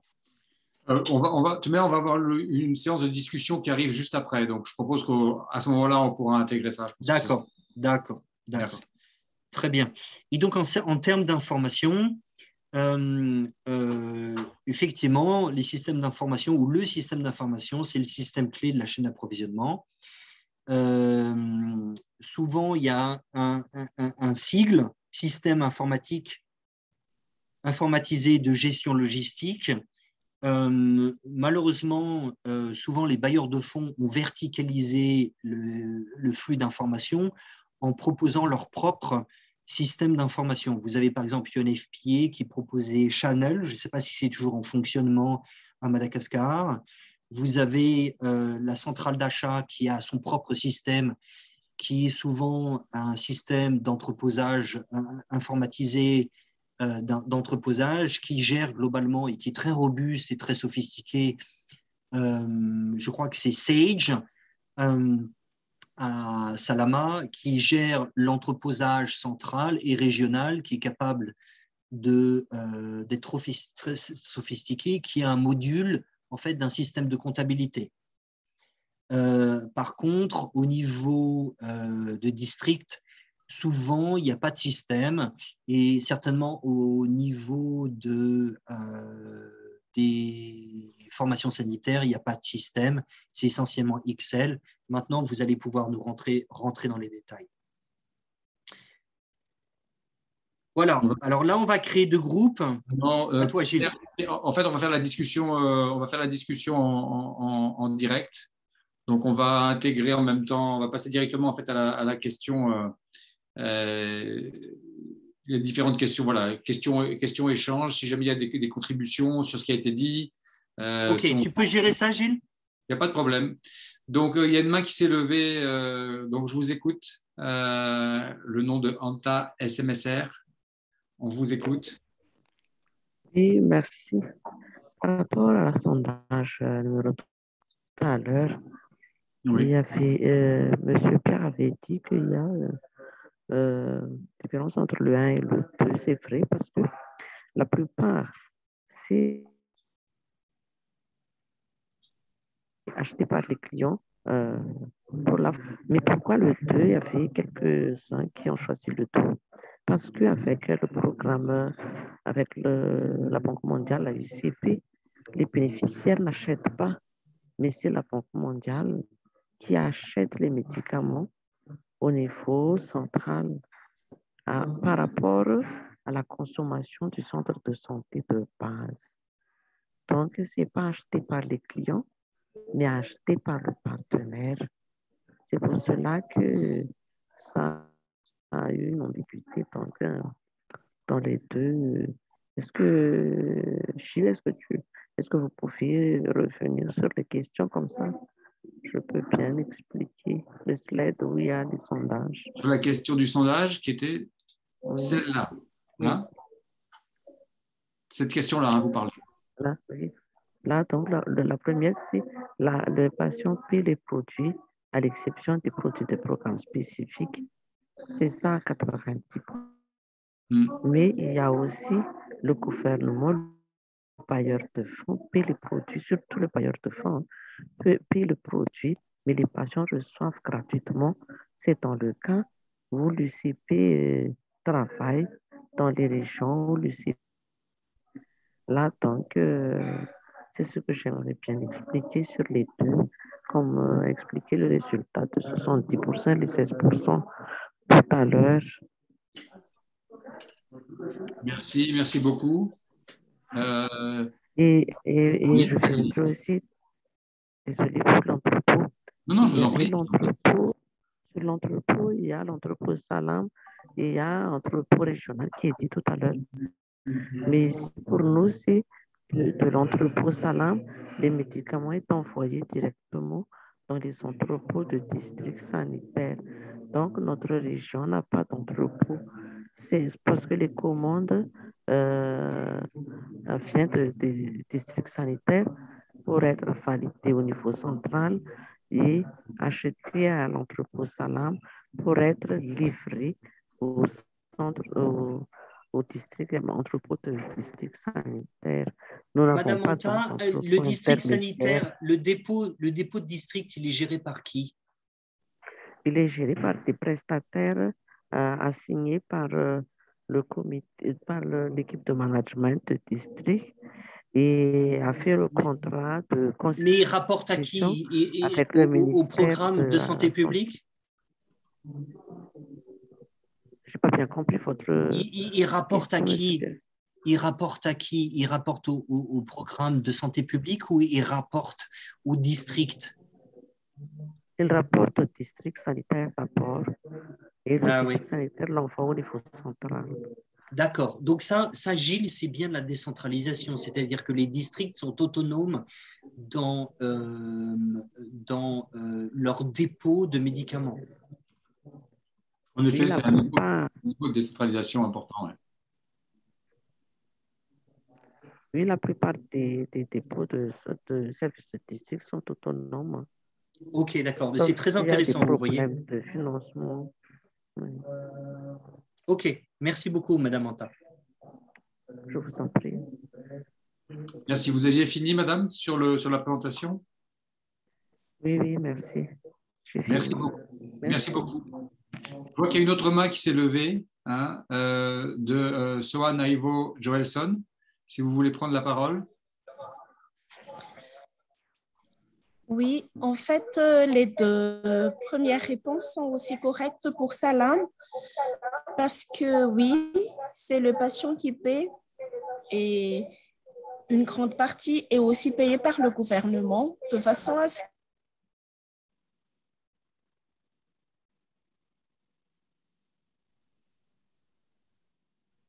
On vous a perdu. que Allô, oui, excusez-moi, on a perdu la connexion. là, vous m'entendez?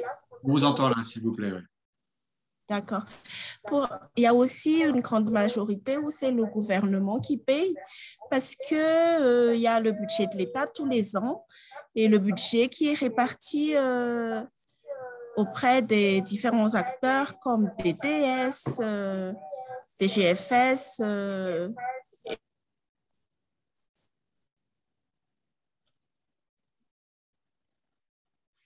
On vous a perdu encore, je crois. Ah, il y a beaucoup de gens qu'on perd. Bon, la communication n'est pas toujours idéale. Est-ce qu'il y a d'autres commentaires sur ce point-là? Un détail, souvent, les bailleurs de fonds, ils payent pour les produits, mais aussi ils payent pour le service Salama, le service d'entreposage pour les produits et programmes et le transport distribution. Maintenant, il ne faut pas oublier que la quantification est aussi payée. Vous avez un gestionnaire gaz pour le palu,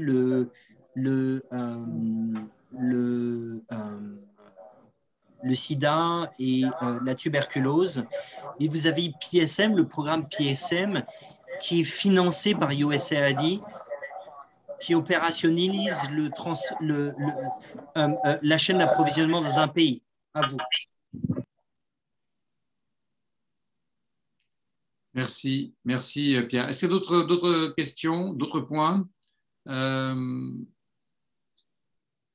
Rapidement, sinon, pour revenir sur les différents flux de produits, flux d'argent, flux d'informations. Est-ce qu'il y a des commentaires sur la manière dont ces différents flux s'organisent? Sinon, je vois une main qui s'est levée de DRSP Ménabé. Est-ce que vous avez un commentaire, une question à poser, un échange, une contribution? On vous écoute. DRSP Ménabé. Oui, juste une petite remarque à propos de de médicaments. Les patients reçoivent aussi gratuitement pour les fonds d'urgence. Donc, le gouvernement, le pays. Voilà. Merci. Merci beaucoup. Les fonds d'urgence sont à prendre en fonds d'urgence. Oui. Merci, merci bien. Rapidement, donc, s'il y a des commentaires un peu sur ce secteur et sur les flux, particulièrement les flux de produits, flux d'argent et flux d'informations, je voudrais juste voilà, voir si jamais il y a des commentaires particuliers de votre part, ou sinon on peut faire un petit commentaire rapidement sur les moments importants dans ce système que l'on voit là. Là, on voit les bailleurs de fonds, on voit les fournisseurs, on voit les entrepôts, on voit l'entrepôt régional, les entrepôts de district, peut-être les centres de santé.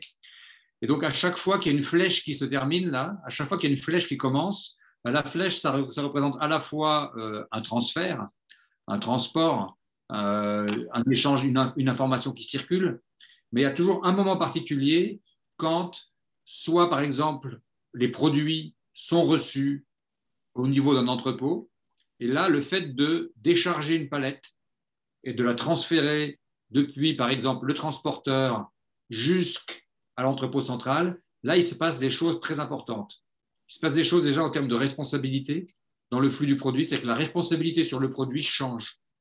C'est plus le chauffeur du camion qui est responsable. D'un seul coup, c'est le responsable de la réception sur l'entrepôt qui est responsable du produit, d'un point de vue physique. Mais en même temps, d'un point de vue administratif, la responsabilité administrative sur le produit, et ça dépend un peu de l'incoterm en général, parce que les incoterms vont influencer le changement de responsabilité, mais à ce moment-là très précis, il se passe un changement de responsabilité légale sur le produit. C'est-à-dire que d'un seul coup, la propriété du produit, qui appartenait jusqu'à un certain point au fournisseur, ben d'un seul coup, elle appartient à l'État, à Salama. Cet échange-là, il est très important et il est marqué d'une manière très précise. Et donc, quand on regarde les flux de produits, c'est bien de voir le flux, mais dans ces flux-là, il est aussi très important de voir le moment précis où il se passe des choses très importantes. Donc, dans votre analyse de votre chaîne d'approvisionnement en produits de la santé, ce sont ces moments-là qu'il faut pouvoir identifier pour avoir justement une approche un peu facile à communiquer avec tout le monde. Si jamais quand vous communiquez par exemple aux hôpitaux qui veulent savoir quand est-ce qu'on va recevoir tel produit et que vous leur dites on va les avoir dans 3 jours ou dans 3 semaines, ce n'est pas très clair.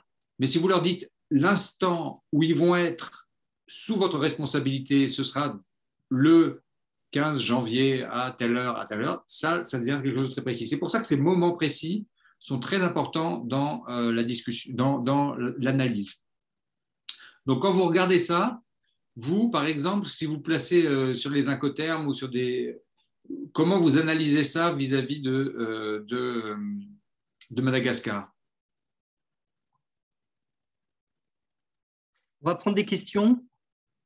Est-ce qu'il y a des commentaires, des questions? Qui veut répondre à ça?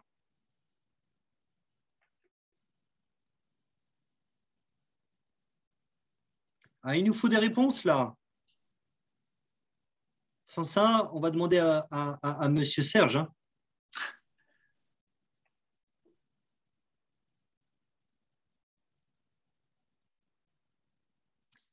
Est-ce que c'est clair pour tout le monde, cette histoire de flux de produits, flux d'argent et flux d'informations? Oui, Monsieur Anta, SMSR, Madame.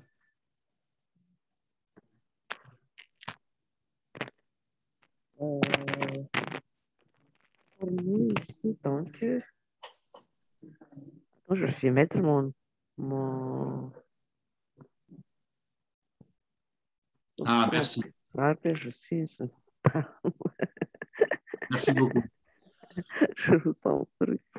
Pour nous, donc, cette circuit, c'est quand même parce que Pour les flux de produits, ça vient de centrale d'achat vers l'entrepôt indépendant de district sanitaire pour être arrivé aux pharmacies de distribution des centres de santé de base afin d'être acheté par les clients.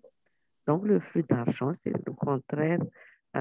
Ça vient du centre de santé de base venant des patients et c'est cet argent qui sont amenés pour acheter ceux qui sont donc en manque ou bien dans les besoins des intrants au niveau de l'entrepôt de district sanitaire. Et cet argent va servir aussi l'achat au niveau du central d'achat de Madagascar pour le ravitaillement donc de cet entrepôt de district. C'est ainsi que ça marche donc pour les flux de produits, flux d'argent. Pour le Merci. flux, Oui. il y a donc les rapports d'utilisation ou de consommation de ces médicaments qui partent du centre de santé de base, remonter vers le district sanitaire.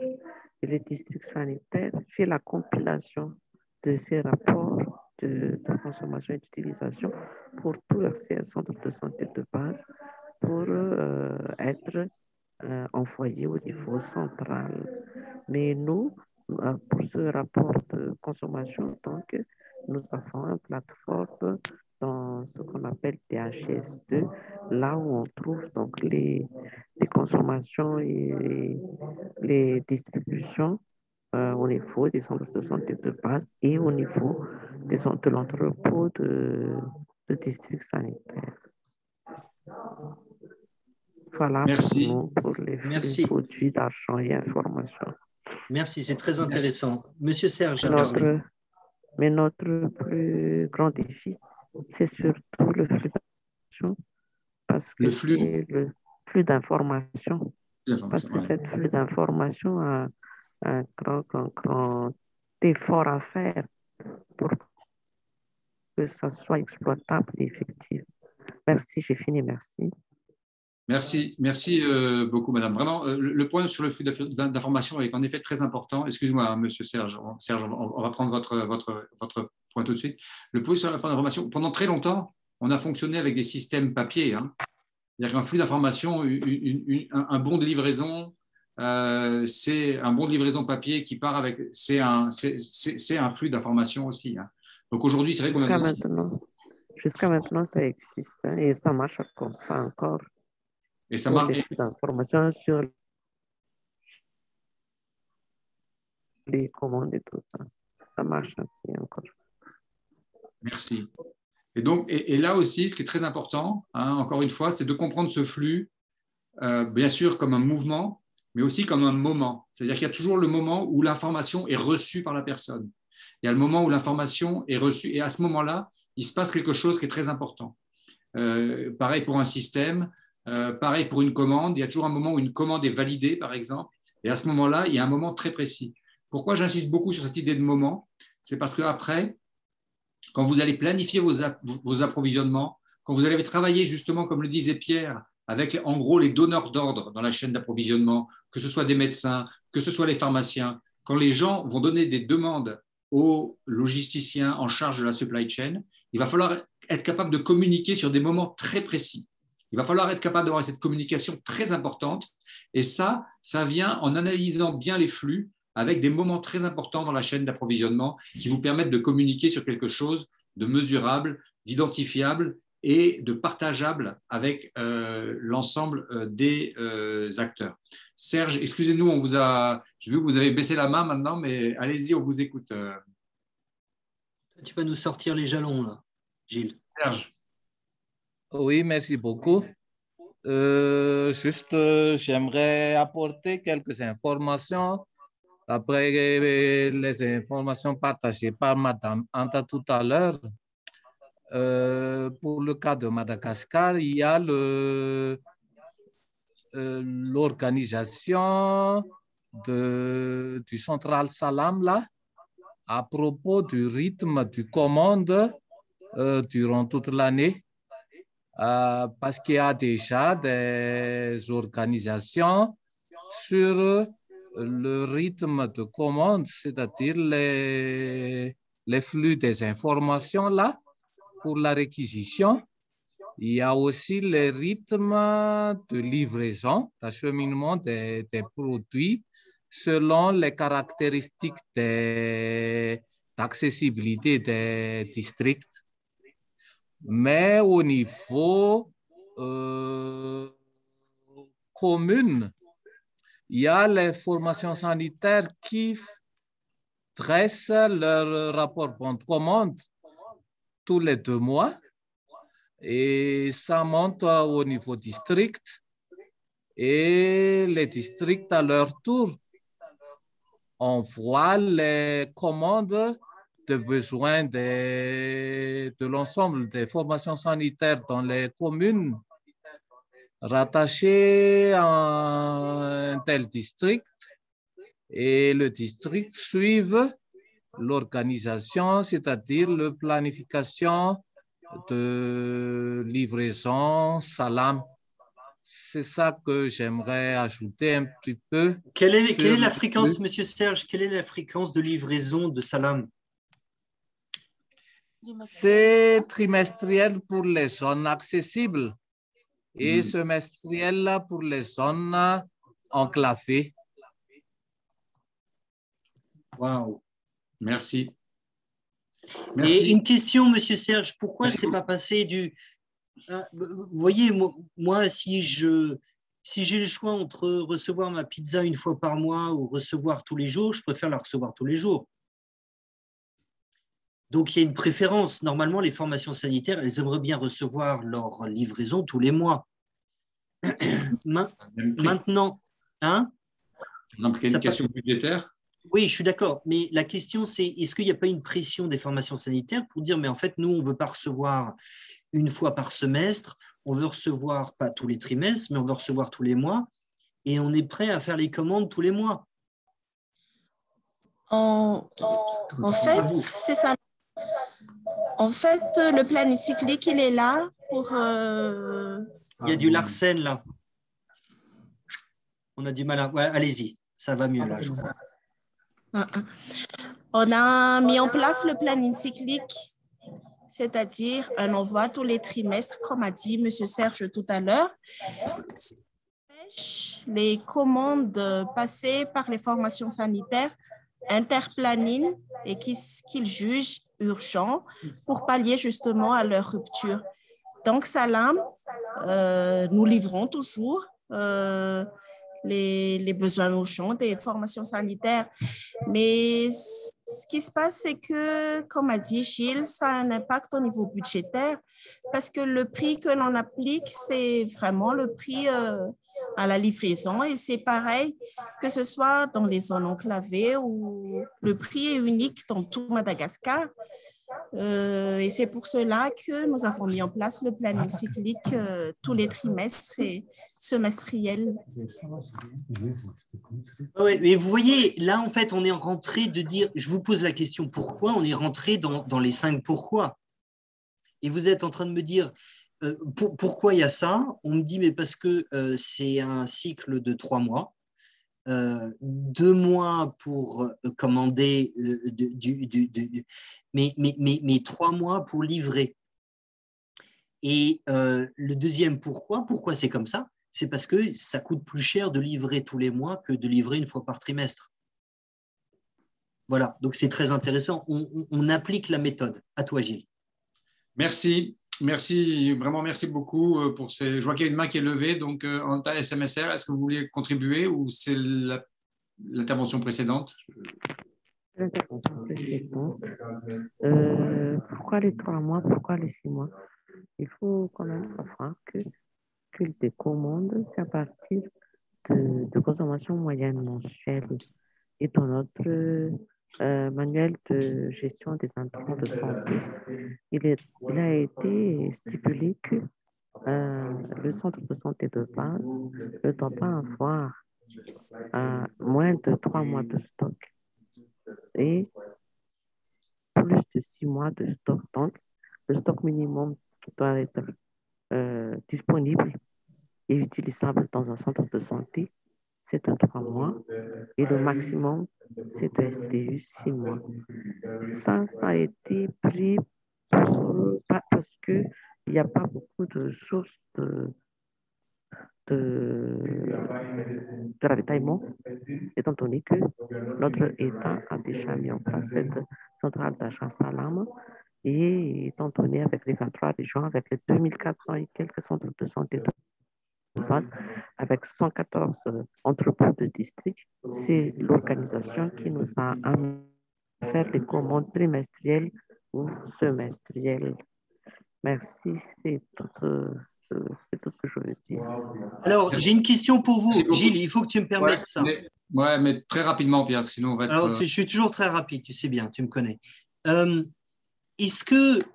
Alors, on va parler de stock immobilisé. Je ne sais pas si vous êtes à l'aise avec ce concept. Quand on immobilise 3 mois de stock, ça veut dire 3 sur 12 mois de consommation. Est-ce que ça coûte plus cher d'avoir 3 mois de stock ou 6 mois de stock? Madame Manta, qu'est-ce que vous répondrez à ça? Ce n'est pas à propos de ça que j'ai dit pour les 3 mois ou bien les 6 mois. C'est notre guide de gestion des intrants. Oui, je suis d'accord, mais moi, cette autorisation d'avoir 3 mois de stock minimum pour ne pas entrer dans la rupture, vu les organisations internes de notre État ont mis en place que c'est... Je suis d'accord. Je suis en train de réfléchir pourquoi ça a été décidé comme ça. Ici, on a véritablement... Ici, on a véritablement... Parce que regardez, si vous... Pierre, il y a un dialogue de sourds. Si on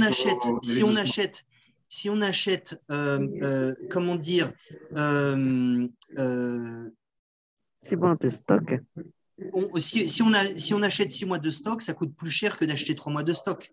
Donc, autrement dit, en disant, très bien, on va entre 3 et 6 mois, ça veut dire qu'on va avoir 5 mois de stock, mais il faut acheter plus initialement pour immobiliser ce stock. Ça veut dire qu'en fait, ça coûte plus cher à l'achat, alors que si on transportait tous les mois, ça coûterait moins cher parce qu'on serait capable de libérer ce stock immobilisé, de dire, en fait, en annuel, pour le pays, on achèterait moins de stock, mais par contre, cette économie, on pourrait le mettre dans le transport-distribution et il y aurait plus de fréquences. S'il y a plus de fréquences, à ce moment-là, un centre de santé, il peut avoir au maximum 3 mois de stock, au lieu d'avoir 6 mois de stock.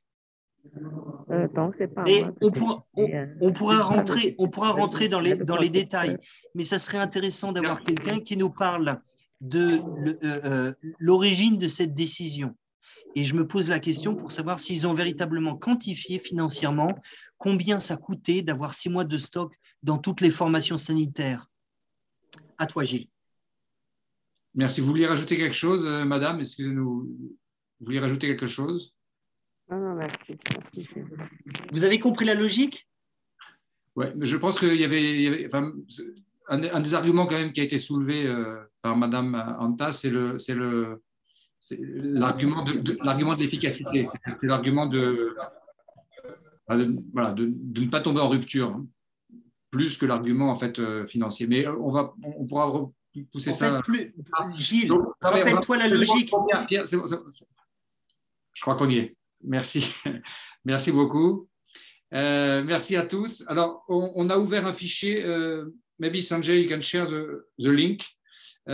Sanjay va partager un fichier sur. On a créé un nouveau forum de résolution des problèmes, résolution collective des problèmes. Donc, vous voyez qui s'affiche là à l'écran le point. Donc, vous avez en haut à droite la petite question pour répondre. C'est donc le point sur les questions qu'on va poser cette semaine. Donc, la semaine 1, on a dit qu'on allait poser une question sur la quantification. Donc, vous pouvez regarder aujourd'hui sur le cas de la quantification et commencer à répondre à ces questions. Vous avez différentes questions, voilà, lister les problèmes, la quantification des produits à Madagascar, quelles sont les causes profondes de ces problèmes, les discussions sur la résolution potentielle des causes profondes, voilà. Donc, le lien pour aller sur cette page a été partagé à l'instant hein, sur le forum de discussion. Donc voilà, je vous engage tous à cliquer sur le lien tout de suite, ou bien vous copiez le lien et vous pouvez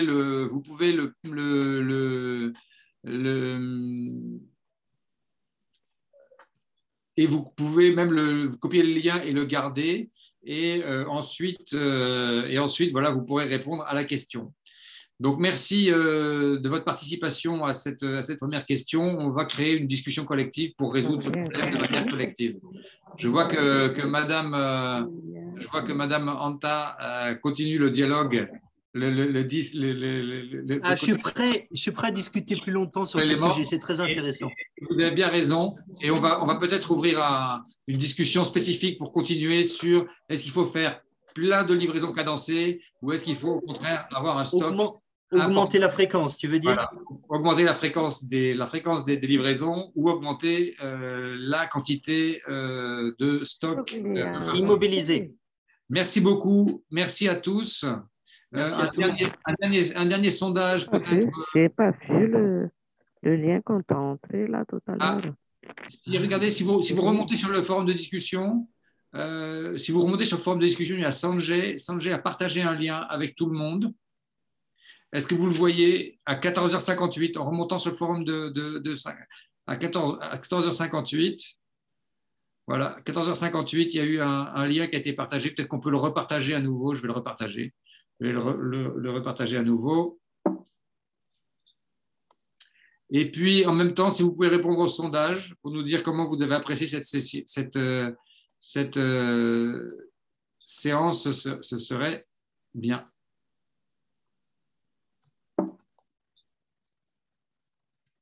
Je n'arrive pas à copier le lien. Peut-être, Sanjay, you can